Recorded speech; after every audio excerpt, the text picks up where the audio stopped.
मूकं करोति वाचालं पंगुं लंघयते गिरिं यत्कृपातमहं वन्दे परमानंदमाधवम्। भक्तों, भागवत जी की कथा में आगे चलते हैं। कान्हा ने जब आंगन में रखे सभी मटके फोड़ डाले, आंगन में दूध दही की कीच मच गई। मैया यशोदा डंडा लिए कन्हैया को दौड़ा रही हैं, पकड़ने का प्रयास कर रही हैं। कन्हैया नहीं मिले। अब मैया थक हार कर बैठ गईं। तब कान्हा आए और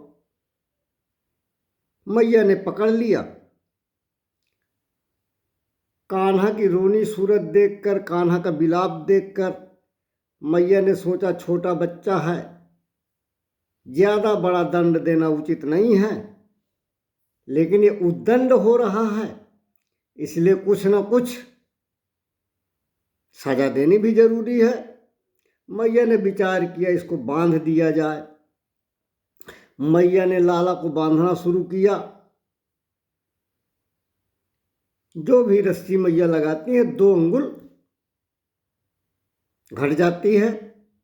घर की सभी रस्सियां मैया ने लगा डाली, लेकिन 2 अंगुल रस्सी कम हो जाती है।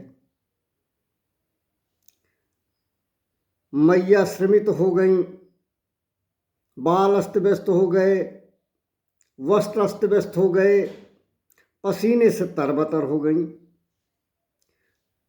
जब कान्हा ने मैया की थकान देखी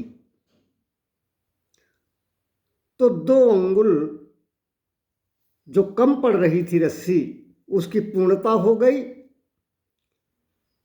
और कन्हैया रस्सी से बंध गए। अब ये 2 अंगुल क्यों कम हो रहे थे, फिर इसकी पूर्णता कैसे हो गई, इसका भाव बताते हुए संत विद्वानजन कहते हैं कि जब भक्त परिश्रम करता है, मनसा वाचा कर्मणा पूर्ण परिश्रम करता है भगवान को प्राप्त करने के लिए, और भगवान की तब कृपा होती है। तो जब परिश्रम, भक्त के परिश्रम और भगवान की कृपा, इन दोनों की परिपूर्णता हो जाती है, तब भगवान भक्त के बंधन में बंधते हैं। भगवान भक्त के बंधन में बंधते हैं जब प्रबल प्रेम हो। इसीलिए कहा गया है कि प्रबल प्रेम के पाले पड़कर प्रभु को नियम बदलते देखा। प्रबल प्रेम के पाले पड़कर प्रभु को नियम बदलते देखा। उनका मान भले टल जाए, भक्त का मान न टलते देखा। तो प्रेम की पराकाष्ठा जब होती है, तब प्रभु की कृपा होती है, और प्रेम की पराकाष्ठा प्राप्त होती है भक्ति भाव रूपी समर्पण की भावना से। जब व्यक्ति का रोम रोम भगवान के लिए पुलकित होता है, प्रतिपल प्रतिक्षण विकार रहित होकर ईश्वर के लिए समर्पित होता है, तो यही परिश्रम भगवान की प्राप्ति का मार्ग होता है। तब भगवान कृपा करते हैं और भगवान बंध जाते हैं। जीव जब भगवान को बांधने का प्रबलतम प्रयास करता है तो भगवान को दया आ जाती है। तो भक्त का श्रम और प्रभु की कृपा ये जब दोनों परिपूर्ण हो जाती हैं तो भगवान भक्त के बंधन में अपने आप ही बंध जाते हैं। तब दाम बध्यमानस्य, दाम का मतलब होता है बंधन और उदर का मतलब होता है पेट। पेट में बंधन बांधा गया भगवान के, इसलिए उनका एक नाम दामोदर हो गया। मैया ने भगवान को बंधन से बांधा और उसको उस बंधन को ऊखल से बांध दिया। मैया बोली, अब ऐसे ही तू ऊखल पर बंधा रहा, तेरी मुट्ठी भर की कमर है पर तुम्हें बांधने में तो मेरी कमर दुखने लगी, अब तुम्हें खोलूंगी नहीं। ऐसा कहकर मैया अंदर चली गई अपना काम धाम निपटाने। कान्हा रो रहे हैं, चिल्ला रहे हैं, हे मैया, अरे मैया, हमें मुक्त कर दो, हमें मुक्त कर दो। सुखदेव स्वामी कहते हैं राजा परीक्षित जी से, परीक्षित ये लो, आज दर्शन कर लो बंधन में बंधे भगवान का। सारा जगत इनसे मुक्ति मांगता है और यह अपनी मैया से मुक्ति मांग रहे हैं। अब इधर कन्हैया जिस ऊखल से बंधे हैं उन्होंने उस ऊखल को घसीटना शुरू किया। घसीटते घसीटते घसीटते घसीटते आगे की ओर बढ़ गए। आगे दो अर्जुन के वृक्ष अगल बगल खड़े थे। कन्हैया ऊखल सहित दोनों वृक्षों के बीचों बीच से निकले। ऊखल बड़ा था, दोनों वृक्षों के बीच में फंस गया। तो कन्हैया ने रस्सी बंधे हुए ऊखल में आगे की ओर जोर का झटका लगाया तो दोनों वृक्ष धड़ाम से धराशायी होकर उखड़कर गिर गए धरती पर। भयंकर शब्द हुआ गिरने का, लेकिन भगवान ने उसे रोक दिया, उनकी शब्द शक्ति को। दोनों वृक्षों में से दो महापुरुष प्रकट हो गए। परीक्षित जी पूछते हैं सुखदेव स्वामी से, प्रभु ये बताइए कृपा करके कि वृक्ष से प्रकट हुए दोनों महापुरुष कौन थे।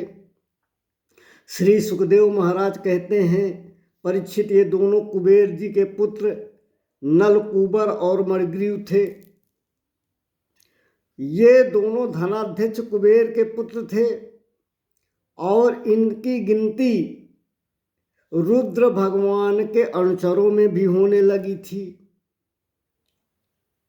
इसलिए एक तो धनवान बाप के बेटे और दूसरे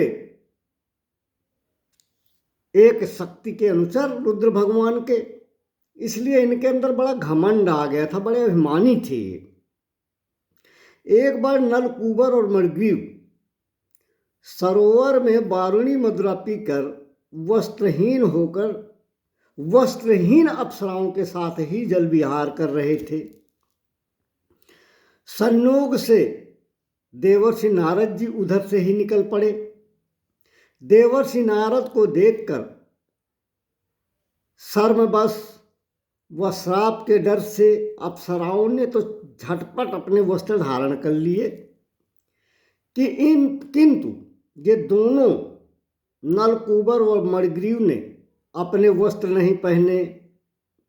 नग्नावस्था में ही नारद जी के सामने उपस्थित होकर निर्लज्जों की तरह नारद जी से बोले, महाराज जी दंडवत करते हैं। इनकी उद्दंडता देखकर नारद जी को क्रोध आ गया। नारद जी बोले, शर्म नहीं आती तुम लोगों को? नग्न अवस्था में मेरे सामने जड़ की तरह आकर खड़े हो? जाओ, मैं तुम्हें श्राप देता हूं, तुम दोनों जड़ वृक्ष हो जाओ। अब दोनों नारद जी से क्षमा याचना करने लगे। नारद जी को दया आ गई, क्योंकि संत तो बड़ा दयावान होता है। संत सरल चित जगत हित जान स्वभाव स्नेह। संतों की तो ये दशा होती है कि वो जगत का कल्याण करने के लिए होते हैं, सहज स्वभाव होते हैं, दयामय होते हैं, करुणामय होते हैं। तो जब नारद जी को दया आ गई तो नारद जी बोले जाओ तुम वृक्ष तो बनोगे, परंतु जब देवताओं के 100 वर्ष बीत जाते हैं तो उनके 100 वर्ष बीतने पर तुम लोगों को भगवान श्री कृष्ण का द्वापर युग में सानिध्य प्राप्त होगा और भगवान के चरणों में प्राप्त होकर, भगवान के चरणों का स्पर्श प्राप्त होकर तुम अपने लोक चले जाओगे। यही नलकूबर और मृगरीव एक साथ अर्जुन वृक्ष होकर यमलार्जुन नाम से प्रसिद्ध हुए। भगवान ने नारद जी का वचन सत्य करने के लिए इन दोनों का उद्धार किया है।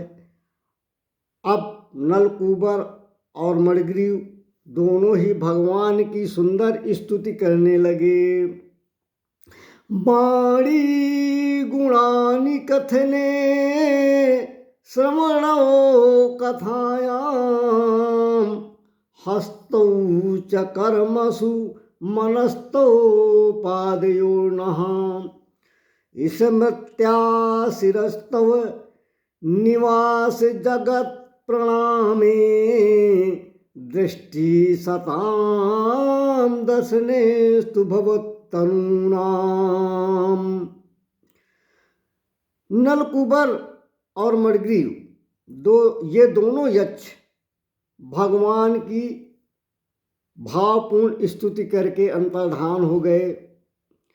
उनके जाने के बाद वृक्षों के गिरने की यह भयंकर आवाज नंद बाबा को सुनाई पड़ी।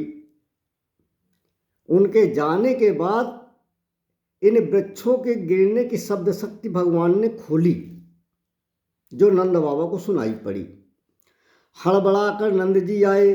ऊखल में बंधे कन्हैया को देखकर नंद बाबा भयभीत हो गए।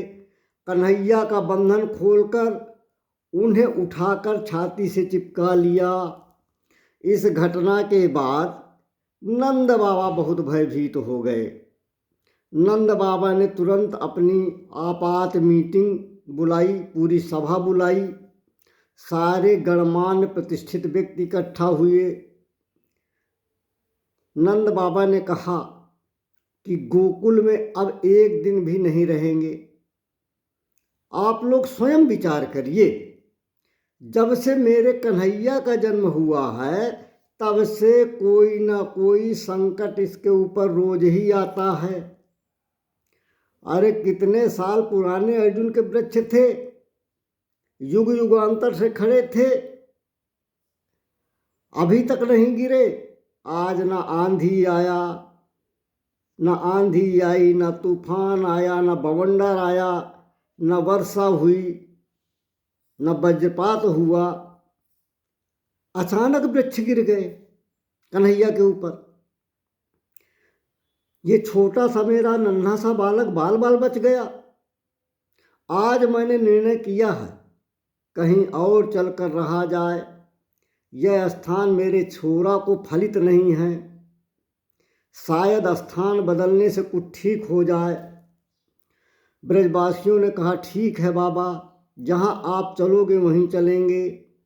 नंद बाबा बोले तो कहाँ चलें? तभी उपनंद बोले हमारे ब्रज में बहुत सारे वन हैं, वृंदावन, निधि वन, बेल वन, मधुबन, ताल वन, भांडीर वन आदि, परंतु इन सबसे प्यारा है वृंदावन। मेरो मन वृंदावन में रमे, सबसे प्यारो अपना वृंदावन। वनम वृंदावनम नाम पशभ्यम नवकाननम गोप गोपी गवाम सेव्यम पुंछादि तृणविरुधम। वनम वृंदावनम नाम सभ्याम नो कामनम।